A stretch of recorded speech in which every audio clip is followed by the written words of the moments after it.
I'm going to show you how to create a new Jira project in just a few simple steps. First, log into Jira and head to the Your Work section, then click on the Projects tab at the top menu and select Create Project.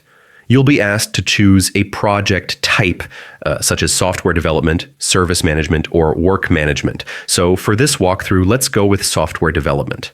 Next, pick a template. We'll choose Scrum, since it's great for sprint planning and tracking progress. Click Use Template, then select Team Managed Project for easier setup.